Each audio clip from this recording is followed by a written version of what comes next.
Friends, welcome to my channel. Before listening to this story, I will ask you to like and subscribe. It's not difficult for you, but it's nice for me, and we're starting. I admit right away, sitting and thinking that Monday morning a year ago, I was not in the best mood. My wife, Sheila, used to be as interested in love as I was.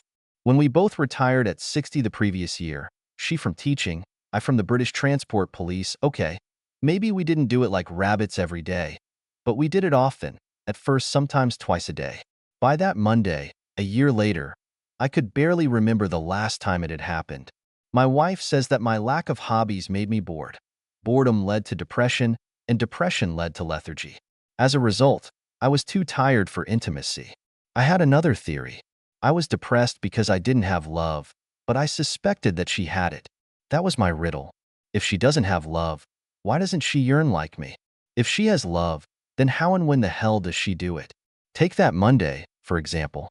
She was in town and meeting with Sally, an old school friend, to chat over a cup of coffee. But was that really the case? Yes, that's how it was.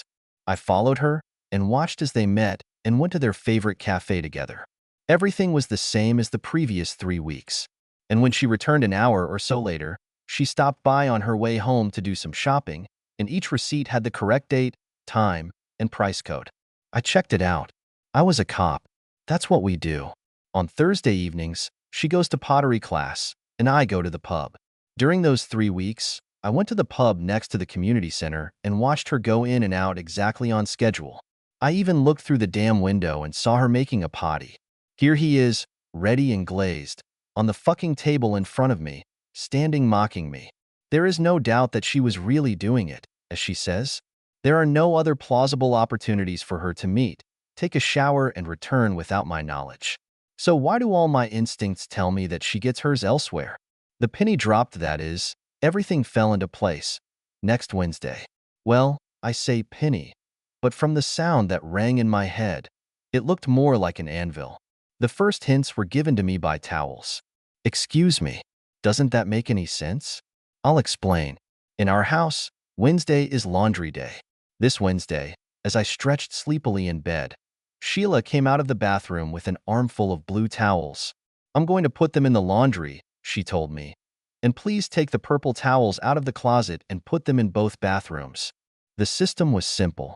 She changes towels once a week and, alternating between blue and purple sets, is sure that they all change regularly. I'll do it, I agreed, and did what she asked me to do while she went downstairs to the utility room. After breakfast, when I was putting a cup and plate in the sink, she shouted for me to check if the washing machine had completed its cycle. I opened the door and looked inside. No, through the glass hatch it was visible that the towels were still spinning in a blue and white spot. I began to help her sort out our bed for the next load, thinking about the same question that has been bothering me for several weeks. If she's cheating, then how? As I worked, I realized that there was some thought lurking in the back of my mind, trying to be heard, but not breaking through. Around 11 o'clock, we took a coffee break, and sitting on a chaise long at the back of the house, I watched the first batch of laundry towels being hung on a rope. Here they are, 4 blue bath sheets, 4 blue hand towels, and at the very end, almost away from the house, a white bath sheet. The voice in the back of my mind was now jumping up and down, waving its arms and shouting obscenities in an attempt to finally get attention. The anvil. Why was there a white towel in the wash? It wasn't in the laundry basket in the bathroom. I would have noticed. It has not been used in any of the bathrooms. It is not necessary. In fact, we keep 2 old white bath towels just to use them outside in the summer when the grandchildren are playing in the inflatable pool. It was March, and these white towels should have been put away in the bins a few months ago. Is it possible that she is making love to someone in our own house, and it turned out to be easier to hide the evidence by doing it on the damn towels than to leave visible marks on the bed linen? It couldn't have been in our bed. I may have been sleeping soundly lately, but I think even I would have noticed that she was making love to someone next to me. So, then another anvil fell. God, it's so damn obvious. I'm not sluggish because I'm depressed. This fool is giving me something. You look thoughtful, darling. Her voice broke into my thoughts. What? Oh yeah. I've been solving this puzzle in my head for a while, which has been very frustrating for me, but now everything seems to be starting to make sense. That's good, dear. You need to keep your mind active, she remarked absently, as if she didn't care, and returned to her book, finishing her coffee. Oh, my mind is fully active. But I kept that thought to myself. So here's my reconstruction of the crime. The suspect, Sheeta, gives the victim, me, Rohypnol, and then invites her lover, an unknown subject, into the house, and love happens somewhere. Rohypnol. It's so obvious now. 3 months ago, we switched to a new regime, in which at about 8:30 she brings me a small portion of whiskey at night. Then at 10 o'clock we take our pills, a mild sedative to help her fall asleep, statins for my blood cholesterol, and multivitamins for both of us. She says she has read that if you take medications at the last moment, they are easier to remember and they are more effective. I made a mental note to examine my pills carefully when the opportunity presented itself. But if I'm right, I know how about where, but who?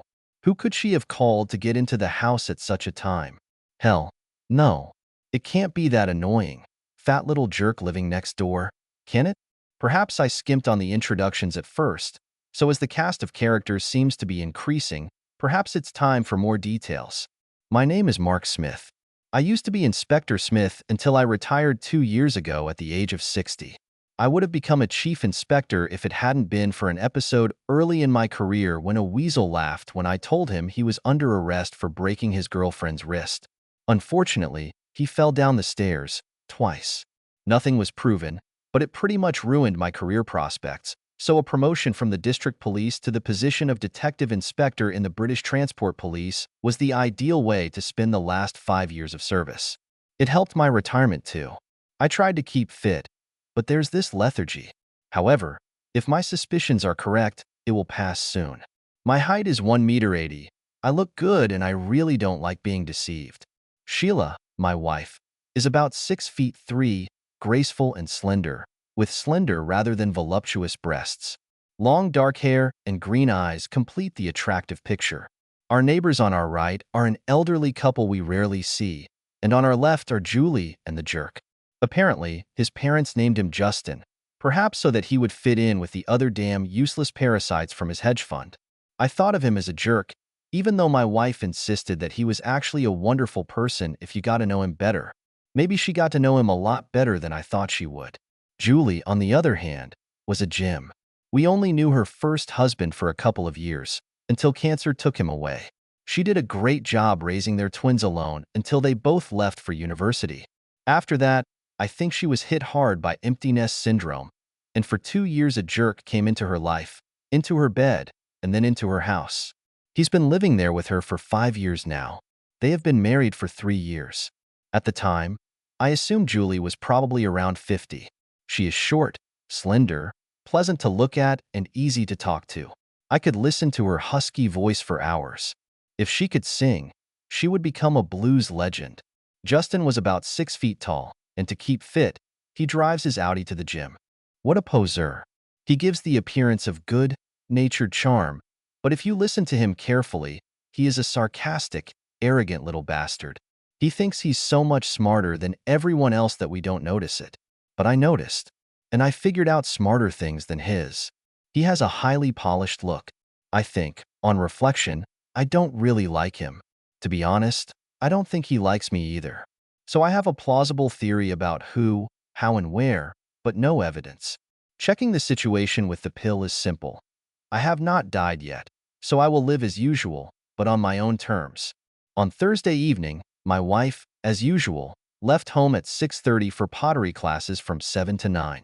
She returns at about 9:30. As soon as she left, I took a pair of nitrile gloves from a box in the garage and searched my house. What was I looking for? Yes, anything. Something that should have been, or something that shouldn't have been.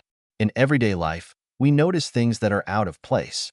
But when you conduct an investigation, it's the oddities that lead to the solution, even if they are mundane. I checked the pills first. The ones she presents to me as vitamins were, as I assumed, sedatives prescribed to her. The leaflet attached to them warned that they should not be taken with alcohol. I had spat them out the night before, and in the morning I felt like a new person. Over the next few hours, I searched all the rooms, trying not to leave any traces of it. She doesn't need to know that I've been busy. In the end, I decided that there were no obvious signs of love in any of the spare bedrooms. The sheets are clean and, more importantly, they look freshly ironed. I knew these sheets hadn't been washed lately. They didn't use the bedrooms. Unfortunately, there are no traces of love in our bedroom either. But that's why I was so angry. I found gold in a chaise long at the back of the house. I found a piece of foil between the seat cushions of the three-seater sofa. Not something I've ever used.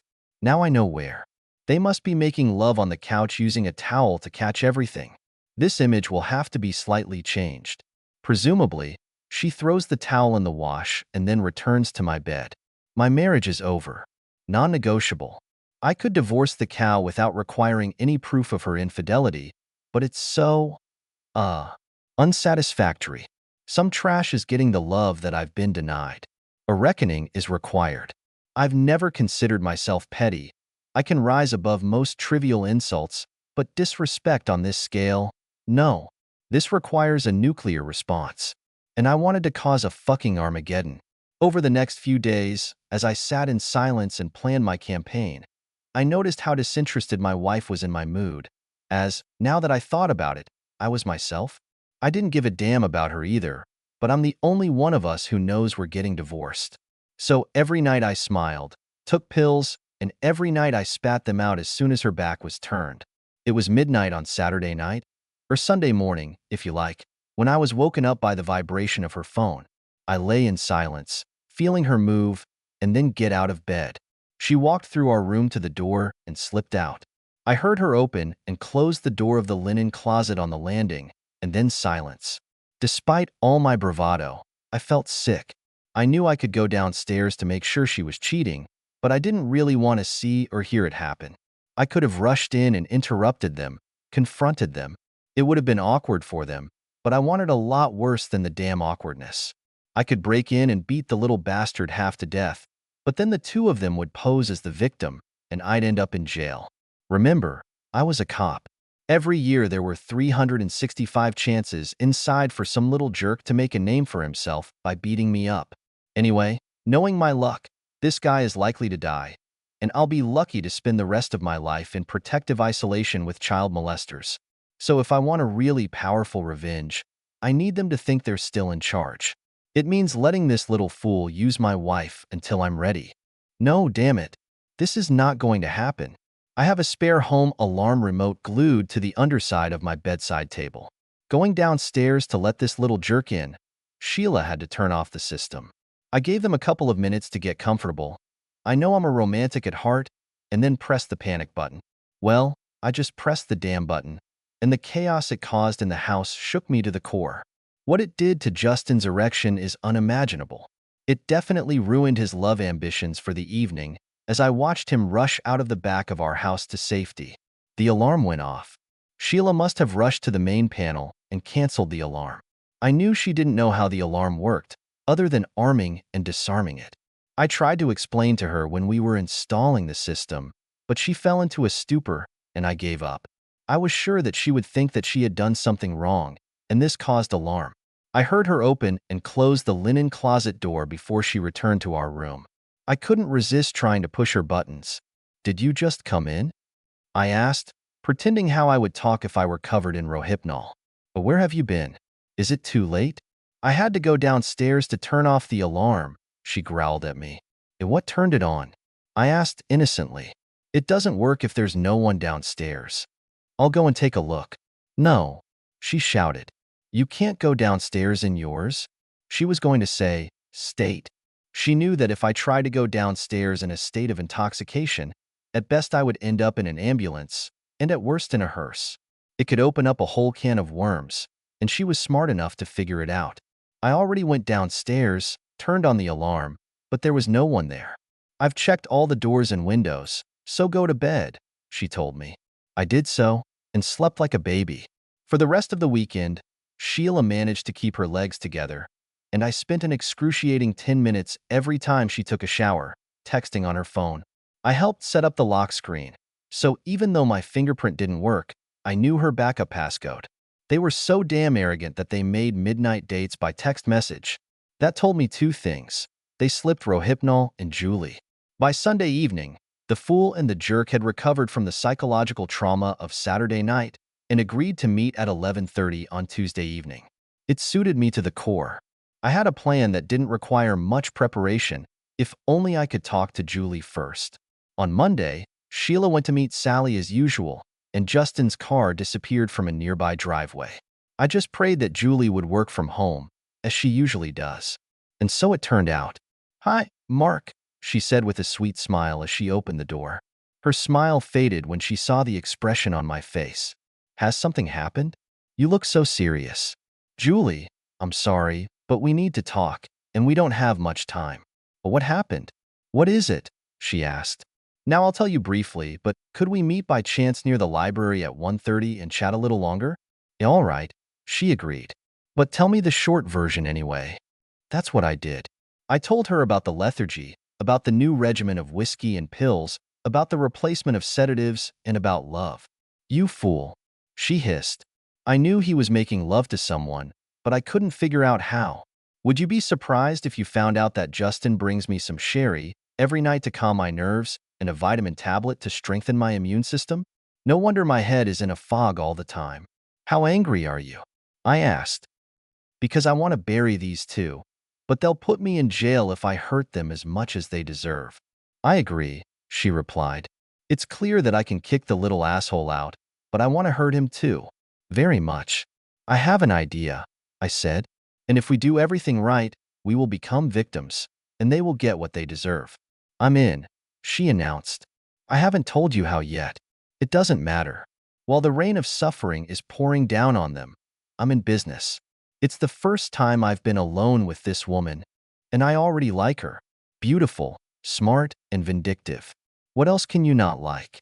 It was simple, didn't require any far-fetched situations, almost no lies, and the police would do all the hard work for us. "All right," she said. "Give me the rest of the morning to think it over, and I'll see you by chance after lunch.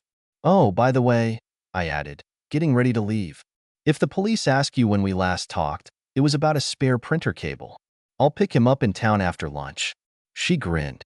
"I'm sorry I can't help you. See you later." And I left. We met after lunch and I showed her the cable I had managed to buy. The old one was apparently accidentally thrown away. In fact, there was practically nothing to clarify. My plan was simple and easy to implement. Our two biggest problems are not to do or say anything smart to our cheating spouses, so that they do not think that we have figured them out, and agree to accept our crashers on Monday and Tuesday evenings, albeit on our terms, like the good little dolls that we were. On Tuesday, I decided to clean up the garage. I was getting more and more angry when I saw signs that Sheila was getting ready for another date at my house, so I tried to keep my distance and keep my composure. She vacuumed and cleaned up the solarium, and I noticed that a white towel was in the linen closet, ready to lie down on a chaise longue so they could lie on it. I didn't contact Julie anymore, because it was important that everything we do was as usual. That evening, at 10 o'clock, Sheila brought me a large glass of whiskey and my pills. She watched me swallow them, and then went back to the kitchen to get her own. I spat out the pills and hid the sedative, and then swallowed my statin along with a sip of whiskey. My talk screen should have been consistent. I should have been tired by 10:30, so I whimpered a little that I couldn't keep my eyes open until she told me to just go to bed. So I did, but I tried not to doze off, focusing on why she apparently thinks it's okay to behave like this with me, after almost 40 years and 2 children. Not just cheating, but under my own roof, after she drugged me with illegal substances. It's heartless. About 15 minutes later, I heard her getting into bed and pretended to be dead. After checking on me, she went to the bathroom and I heard the shower running, then she brushed her teeth. When I heard her flushing the toilet, I took the sedative I had saved earlier and played dead a little more. At 11:30, her phone buzzed on the bedside table. I tried to snort a little, as if I had been disturbed, and then froze again and slowed my breathing. I heard her slip out of bed, grab a towel from the closet, and head downstairs. As before, she left her phone by the bed. Well, who was she going to call? 5 minutes later, her phone buzzed again. Another text message. Despite the situation, I couldn't help but smile. It was a message from Julie asking why Justin was knocking on the door of our glazed sun deck. She asked if everything was all right with us. I didn't take Sheila's phone. I'm drugged and confused. Do you remember? Then my phone rang. And again it's Julie. Again I didn't answer, but it was a signal that I was awake. I went downstairs, trying not to alert them, and stopped in the kitchen near the partially open door. I heard them making love, and I felt such disgust and hatred. What did I do that made her think I deserved it? If she doesn't love me, she can just leave me. But why exactly is this the case? And with that pompous jerk, a dim table lamp was burning in the solarium, and thanks to it and the light from the LED display of the oven, I could see well enough to take a rolling pin from the countertop where I left it. If the police found it too convenient, I would point out that I was in the kitchen surrounded by a dozen or more alternative options for potential weapons. Anyway, I had to stand and listen to this fool being nailed by a fat little bastard until she did me one last favor as my wife. She screamed, "No, don't stop. Please don't stop." That was the best line I could have hoped for. I burst into the room shouting, "Get off my wife, you fool." That's what I meant. And don't worry, my love. I'll save you. What I didn't do. The jerk jerked in the middle of a scared meerkat movement, and I gave him a damn good blow on the side of the head with a rolling pin. He fell as if struck by a pole, still immersed in my unfaithful wife. I noticed Julie's face through the window when I was acting out my last part of the play. "Are you okay, sweetheart?" I muttered when she started screaming. "Don't worry. He can't hurt you anymore." Then I carefully collapsed on top of them, pinning her under her lover's body, and pretended to lose consciousness. In the end, the banned substances worked properly, and the pretense became reality. While my scene was playing out, Julie was telling the next one. Around 10 o'clock, as had become their habit, Justin brought her a large glass of sherry and a vitamin tablet for the immune system. She accepted them both. Shortly after that, however, she was in the bathroom, had a coughing fit, and vomited into the sink. She didn't say anything to her husband, as he was watching TV, and just shouted down to say that she was going to go to bed early. Soon after, he joined her in bed, but after a while he got up and disappeared.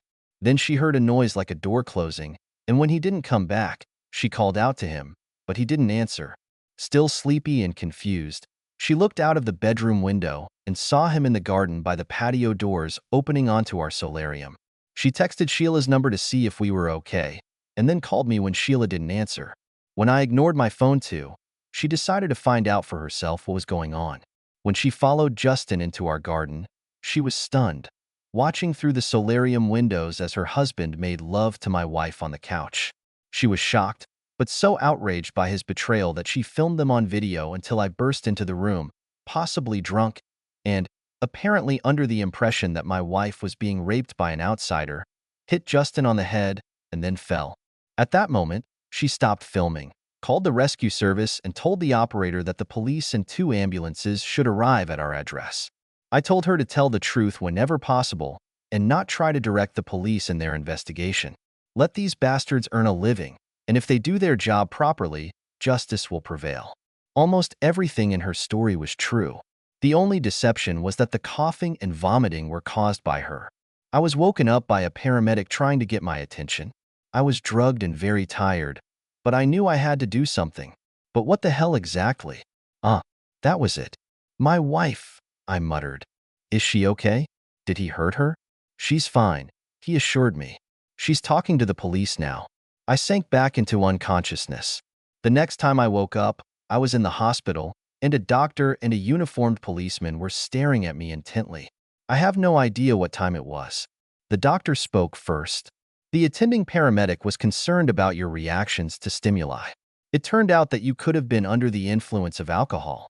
I would like to take your blood for analysis, if you agree. I nodded in agreement and said indistinctly, "Do what you have to do, document. I have nothing to hide." He took a sample, and I fell back on the bed and fell asleep. I woke up around 9 the next morning. He got up slowly and noticed that there was another uniformed policeman sitting next to the door. He looked to be in his early 20s. "Are you all right, sir?" "What is it?" he asked politely. "I think so," I replied. "But I don't even know why I'm here. I'll leave it to the boss to explain, if you don't mind. It's beyond me." Shortly after that, the nurse came in and, seeing that I was completely awake, offered to bring me tea and toast. God, I love the NHS, the Public Health Service. While she was checking my blood pressure and temperature, the policeman came out, and I heard him talking softly into the radio. He was still talking when he returned to the room. Of course, sir. Yes, I'll tell him now. The nurse left, promising to send someone with my belated breakfast, and the cop came over to the bed. The boss is on his way here now on another matter. He should be with us in half an hour or so. He looked at me intently. Will you wait, sir? He asked. I smiled wryly. Quite. Because we both know that if I try to leave, you'll have to arrest me. It'll make you angry, and I'll have to have breakfast in handcuffs. Let's be civilized, okay? He grinned at my answer. It's a pleasure to deal with a professional, sir. It makes everything a lot easier. Then an idea struck him, and he stuck his head out of the door and talked to a passing nurse. He returned, sat down, and began flipping through a country life magazine that had been left on the table near the door. He saw me looking at him. What? Oh, I just said you're going to be arrested soon, so we'd both appreciate a cup of tea as soon as possible. Of course, 10 minutes later I was eating toast. We were both drinking beer and chatting about the disgusting performance of the England cricket team in the second test in Australia. An hour after that, I was in the interrogation room at the local police station, arrested on suspicion of assault with actual bodily harm. The investigator introduced himself and repeated the warning. He asked if I understood everything. I did not play games. This offense was in danger of a serious sentence if I was accused and convicted. Yes, I understand everything. He asked me to tell him about what happened the night before.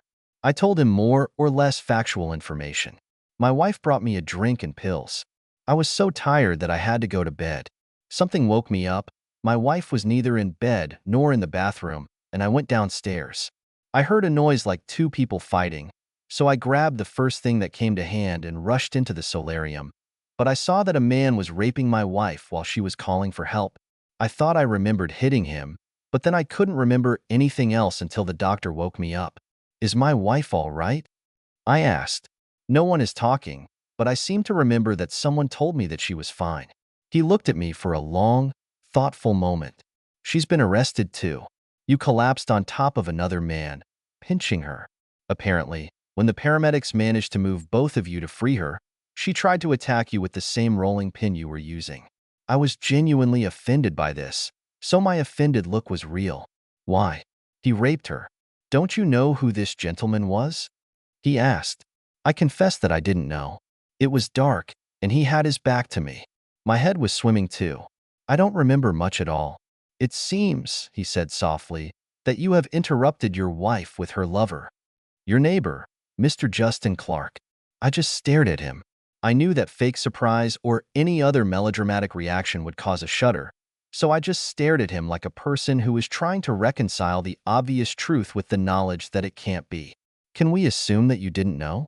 He asked. I nodded. I was interested because she seemed so detached lately, but she didn't have the chance. Even when we weren't in each other's company, I knew where she was.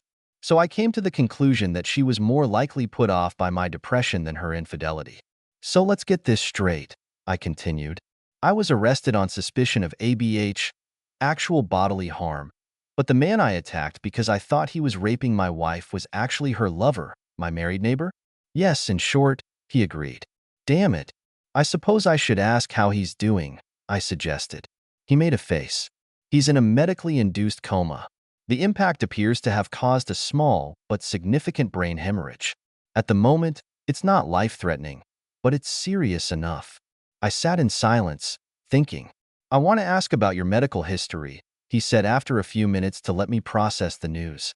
Of course, we will check with your doctor. But what medications are you taking? I told him about the cholesterol-lowering statins and vitamins that my wife recommended, in fact insisted that I try. He stood up. You are still under arrest, but I will not charge you yet, pending further investigations. I know you understand what that means. We both smiled to show that we understood what he meant. Then he put on his uniform to take me to the cell. I didn't fuss. I didn't protest. They had enough to do. The evidence needed to be found and processed. I was warm, safe, and comfortable where I was. Why make a fuss? The investigation went well. Given the severity of the injury I inflicted on Justin, They were very attentive to collecting evidence and conducting an examination. As a result, within a week it became obvious that Julie and I had been systematically and cynically drugged for at least 3 months with a prescription-only drug intended to treat my wife's non-existent insomnia. An examination of the sink siphon in Julie's bathroom revealed traces of vomiting with the same medicine as in both houses, in containers clearly marked as vitamin supplements. The only fingerprints on the containers belonged to Justin and Sheila. These two loyal friends gave us both the same dose, as a result of which Julie, so petite, showed the first signs of liver damage. Fortunately, this was discovered before the consequences became irreversible. Julie's videos and recordings of our phone conversations matched both of our stories. And when the analysis of my blood sample showed that I was heavily intoxicated when I hit Justin, the police investigation took a different direction.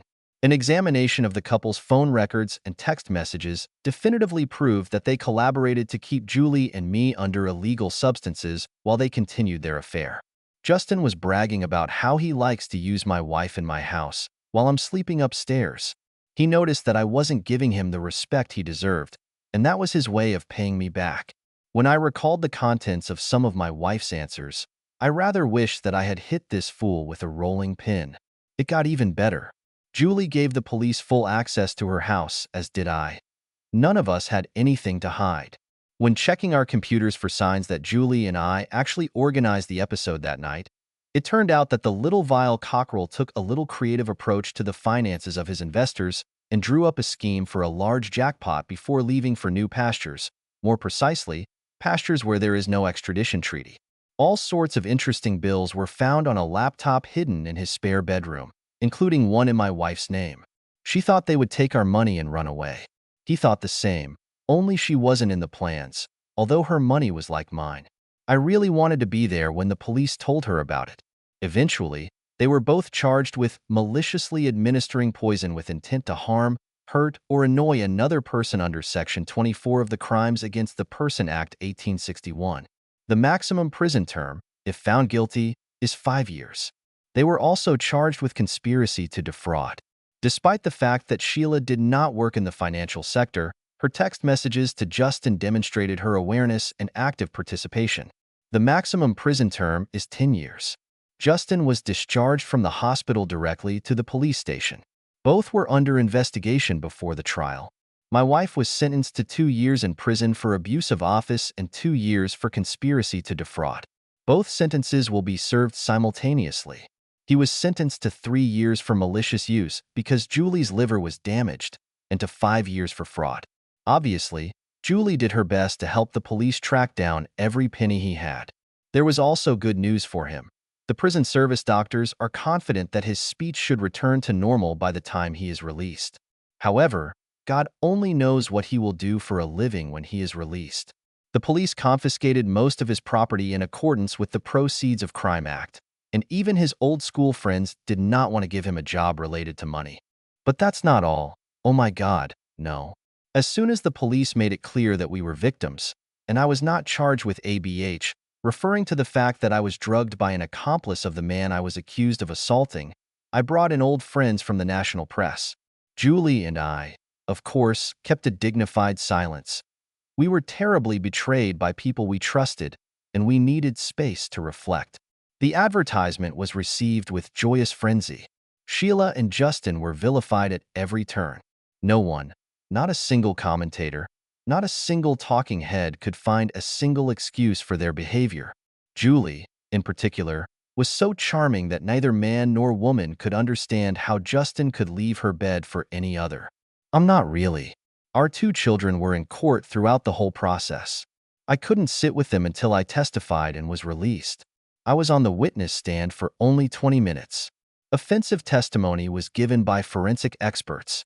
My blood tests, Julie's liver damage, vitamin containers, text messages, financial expertise. Why this stupid fool would let Justin convince her to admit she was innocent was a mystery to me. In their text messages, they confessed almost everything. Like I said, he thought he was so smart. No. As soon as they heard the truth in court, my daughter cut her mother out of her life forever. She wrote to her in prison, telling her not to call, write, or visit her or the children.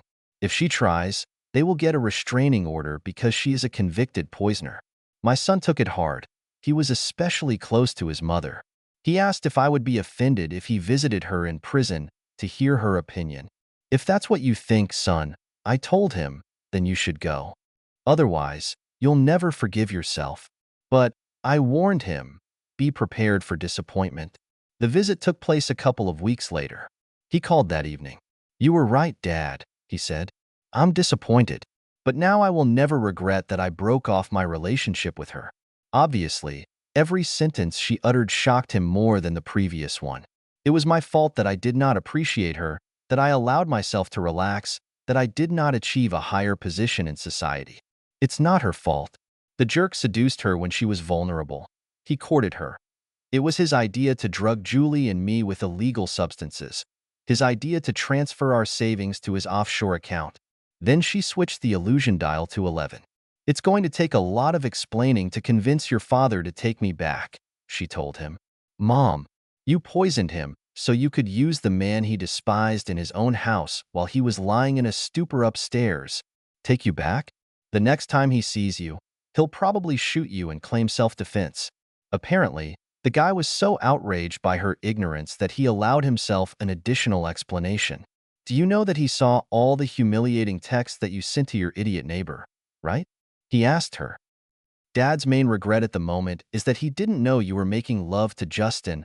Otherwise, he could have knocked your brains out with that damn rolling pin. He risked going to jail, thinking he was saving you from a rapist, while you were laughing at him behind his back with your seedy buddy. I was a little ashamed, but I ignored it. They did not part in the best conditions. In fact, the conditions were the same as his sister's. Do not call, do not write, do not visit. She lost her dignity and reputation, as well as her husband, daughter, son, and grandchildren because of a sordid affair with an embezzler. She also lost most of her savings. When I divorced her while she was under investigation, I sold the house and divided our property between us fairly. She had enough money not to qualify for free legal aid, so she had to pay a barrister for her hopeless defense. I then filed a personal injury lawsuit against her for emotional trauma caused by her prolonged malicious administration, etc. By the time she gets out, she'll have her pension and not much more. At the same time, Julie divorced Justin. If he thought he was going to get half of their house, he was going to be disappointed. Julie and her first husband gave it to their twins in trust. Julie just has the right to occupy it as long as she is alive. Justin has the right to fuck off and starve in a cardboard box. For several months, Julie and I spent a lot of time in public and tried not to let anyone know that we were none other than the unfortunate victims of two equally despicable spouses. When the pressure of publicity became too much, I took a 2-week break in a secluded villa in the south of France. Julie went to visit a friend who lived in a secluded villa in the south of France. We realized that we had shown great trust in each other, and that means a lot after we were both betrayed. We were friends, then lovers, until eventually I put my share of the sale of the house in the bank and moved in with Julie. My children love her, and their children have a new grandmother. Julie's twins get along well with me too. Well, I'm not Justin. We are not married and probably will never get married. But I'm proud to call her my life partner, and I know that if she gets tired of me, I hope she'll tell me it's over. I know she won't act behind my back. I know she feels the same way about me. I started this story by explaining that I was depressed because I wasn't getting love. Julie offered compensation because it was her husband who was getting the love I was missing. The debt was paid in full that first week in France. This woman is a wildcat. We still take vitamins every night, but now the right ones. Julie stopped drinking to help her liver recover, and I stopped too. I want to live as long as possible, waking up next to her. I've already said that Julie is beautiful, smart, and vindictive, and I already love her. I was only partially joking at the time. Now it is absolutely true. She lost her husband to cancer, raised 2 children alone, and was betrayed by this bastard. And she can still love? And he loves me, with all my flaws. What a woman.